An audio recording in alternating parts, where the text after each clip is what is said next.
আমাদের বিরোধী বাজারে অস্থায়ীভাবে ঈদের গরুর হাট বসে, কিন্তু আরে দেখা যাচ্ছে বিরোধী বাজারে দুপুর থেকে বারবার পুলিশ টহল দিচ্ছে বিশাল সিআরপিএফ বাহিনী নিয়ে।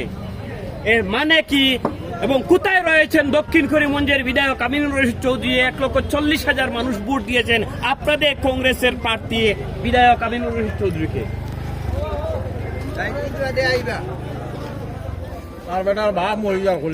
দেখেন, আমরা ভারতবাসী, ভারতের নাগরিক, আমরা আসামবাসী।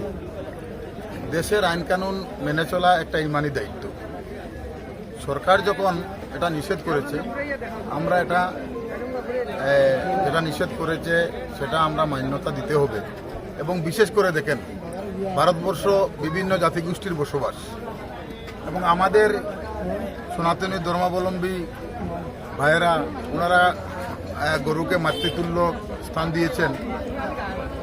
আমরাও সম্প্রীতি রক্ষার্থে ওনাদের এই মাতৃতুল্য যে পশু, সেটাকে আমাদের সম্মান দেওয়া এটা সম্প্রীতির বার্তার মতো হয়।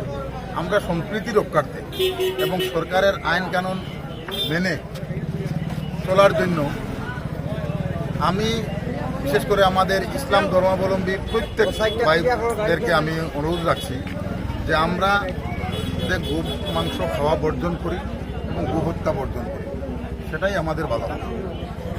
কোথায় ছিল মানে গরুর মাংস খাওয়া?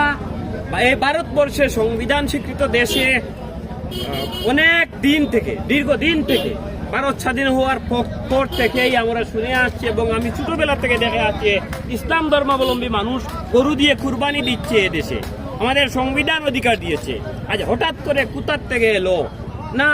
সেই উত্তরটা কি বিজেপি সরকারের বা বিজেপি নেতাদের বয়ে সেই উত্তরটা দিচ্ছেন? বুঝতে পারছি না। বর্তমানে সরকারে কে আছে?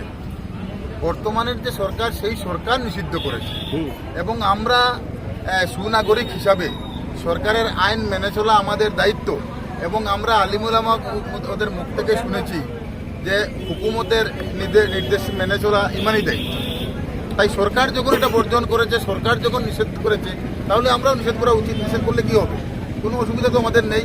আমাদের যে কুরবানি, আমরা যে গরু দিয়েই করতে হবে, গরু কুরবানি দিতে হবে, এটা মানে কে বলেছে? এটা আমাদের যে হালাল যে সমস্ত জিনিস আছে, এর মধ্যে একটা গরু, অন্য অনেক পশু আছে, সেটা দিয়ে তো আমরা কুরবানি দিতে পারি। বিধানসভা নির্বাচনের আগে তো আপনারা অনেক ডজন কংগ্রেস নেতারা এসে ঘুরে বেরিয়েছিলেন, মানুষের সুখে দুঃখে পাশে থাকবেন। বর্তমান অবস্থায় কোথায় দক্ষিণ করিমগঞ্জের বিধায়ক?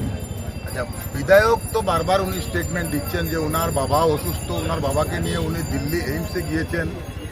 গতকালকে উনি গুয়াহাটিতে এসেছেন, গুয়াহাটি এসে পৌঁছেছেন।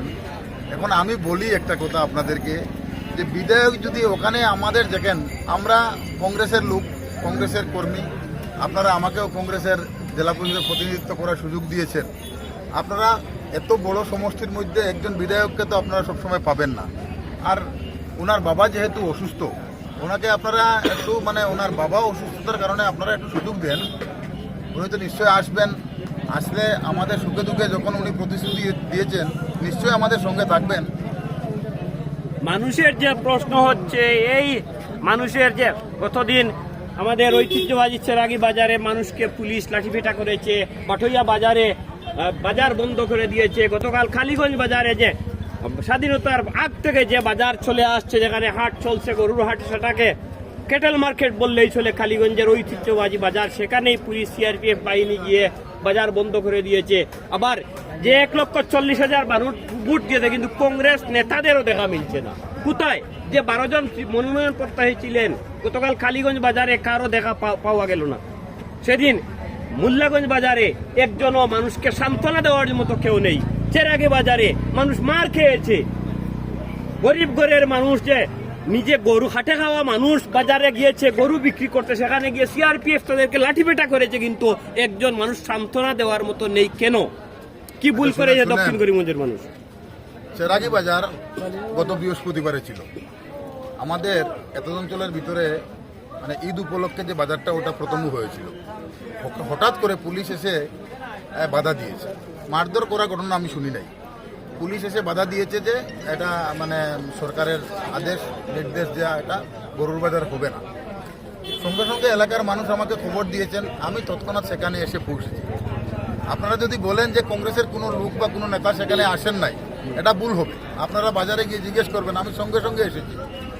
তারপরে আমি প্রশাসনিক কর্মকর্তাদের সাথে দীর্ঘ আলোচনাও করেছি, গত পরশু দিনও করেছি, গতকালকেও করেছি।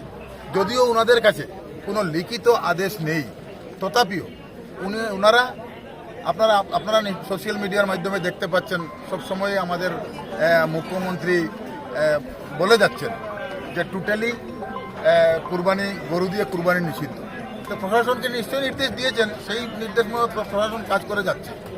আর আমি একটা কথা বলি যে আমরা আমাদের উপরে যাহাতে এই সরকার গরু নিয়ে যেভাবে আমাদেরকে চাপাচাপি করছে, আমরা প্রত্যেকেই যদি আমরা আরও অন্যান্য অনেক জিনিস খাবার আছে, আমরা যদি এটা গরু বর্জন করে দিই, আমাদের কি হবে? আমাদের তো কোনো লস হবে না। আপনারা কোনো লস আছে না? হ্যাঁ,